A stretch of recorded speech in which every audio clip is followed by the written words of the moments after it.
60টা জিনিস মানুষ মরে যাওয়ার পরে তার কবরে পৌঁছতে থাকে।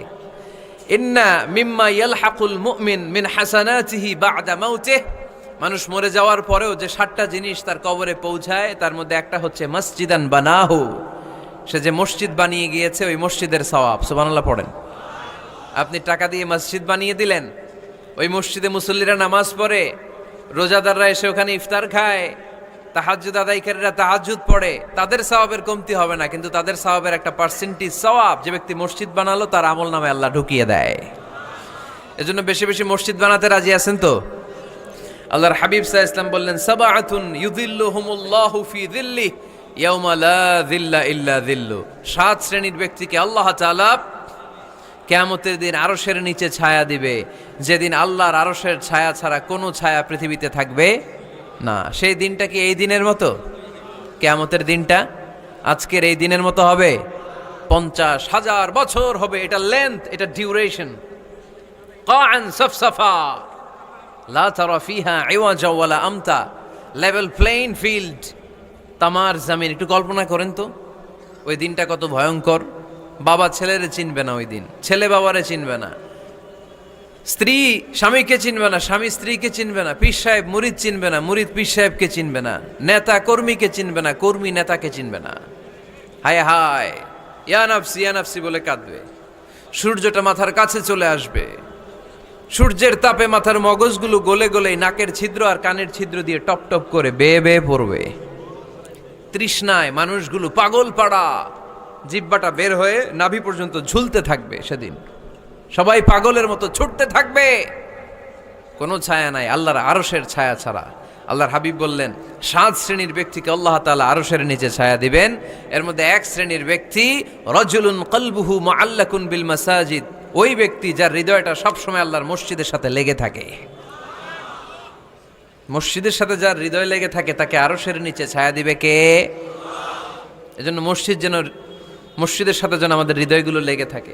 অনেকেই দেখবেন এত ভালো নামাজে জোহর পরে টেনশন করে আসরটা কই পড়বো, আসর পরে চিন্তা করে মাগরিবের সময় আমি কোথায় থাকবো, মাগরিবের সময় টেনশন, ইস এশাটা হয়ে গেলেই তো শেষ। এরকম লোক আছে না নাই? এদেরকে সেই কঠিন ভয়াবহ দিনে আরশের নিচে ছায়া দিবে কে? তারপরে মসজিদ আমাদের 4 নাম্বার পদ্ধতি, মসজিদকে পরিচ্ছন্ন রাখা, মসজিদকে ঝাড়ু দেয়া। মসজিদকে যারা পরিষ্কার করে তাদের হৃদয়ের যন্ত্রণা দূর করে দেয় কে? সাইয়েদনা ইব্রাহিম আলাইহিস সালাম এবং ইসমাঈল আলাইহিস সালামকে আল্লাহ তাআলা আদেশ করেছেন, তাহিরা বাইতিয়া লিত-তাইফিনা ওয়াল আকিফিনা ওয়ার রুকআইস সুজুদ। হে ইব্রাহিম ইসমাঈল, বাপ বেটা দুইজন মিলে মসজিদ ঝাড়ু দাও। কি ঝাড়ু দাও? মসজিদেরি ঝাড়ু বড়দার ও কমারে হাত শোনো আমারে মুনাজাত। পড়েন, শোনো শোনো ইয়া ইলাহি আমারে মুনাজাত, শোনো আমারে মুনাজাত। পড়েন আমিন। মসজিদ ঝাড়ু দেওয়া মসজিদ আবাদের অন্তর্ভুক্ত। আপনারা কেউ কোনোদিন মসজিদ ঝাড়ু দিয়েছেন নাকি? কে কে দিয়েছেন দেখি? সবাই সবাই মসজিদের খাদেম? মাশাআল্লাহ। আমিও দিছি মসজিদ ঝাড়ু, অনেক দিছি। মাশাআল্লাহ, আল্লাহ তুমি কবুল করো। যাদের হৃদয়ে বড় জ্বালা, ফ্যামিলিতে সুখ নাই, শান্তি নাই, তারা হৃদয়ে প্রশান্তি আনতে চাইলে এতিমখানায় যাবেন, এতিমের মাথায় হাত বুলিয়ে দিবেন, এতিমের মুখে খাবার তুলে দিবেন, আপনার হৃদয়টারে নরম করে দিবে কে? আল্লাহর ঘর মসজিদে যাবেন, নিজ হাতে মসজিদটারে একটু পরিষ্কার করে দিবেন, আপনার জীবনটারে উজালা করে দিবে কে? তাহলে এগুলো করার মাধ্যমে আমরা মসজিদের আবাদ করতে চাই। আমরা মসজিদের আবাদকারী হতে চাই কি চাই না? আল্লাহর ঘর মসজিদ আবাদ করার মতো শ্রেষ্ঠ কাজ পৃথিবীতে হতে পারে না। এই মসজিদের কিছু আদব আছে, আল্লাহ রাসূল সাল্লাল্লাহু আলাইহি ওয়াসাল্লাম বলেছেন এই আদবগুলো মেনটেন করে যেন আল্লাহর ঘর মসজিদের সাথে আমরা ব্যবহার করি। মসজিদের 1 নম্বর আদব হচ্ছে মসজিদে ওযুর সাথে প্রবেশ করা। কিসের সাথে?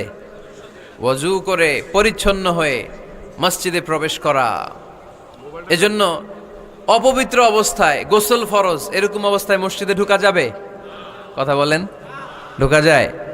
যেই নারীদের মাসিক চলতেছে, মেনস্ট্রুয়েশনাল পিরিয়ড চলতেছে, ওই নারীদের পক্ষে মসজিদে ঢোকা জায়েজ আছে? নাই। তাহলে এটা হলো 1 নম্বর আদব। মসজিদে ঢোকার সময় কি করে ঢুকবো? অজু করে, আওয়াজ করে বলেন কি করে ঢুকবো?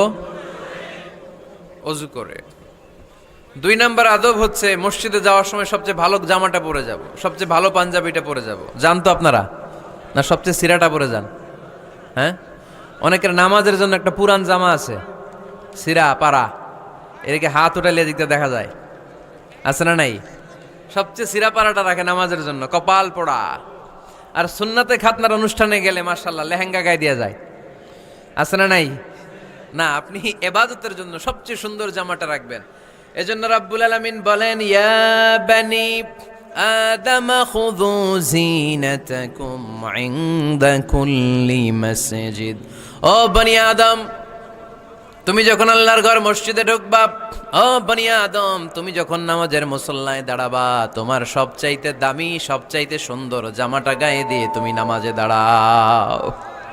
ঠিক কি না? তাহলে এখন মসজিদে যাওয়ার সময় কি গায়ে দিয়ে যাবেন বলেন? খিতা করবাইন? হ্যাঁ, মাশাআল্লাহ, হ্যাঁ, সবচেয়ে ভালো কাপড়টা আয়রন করে পারফিউম মেখে তারপরে আমরা যাব। রাজি আছেন তো?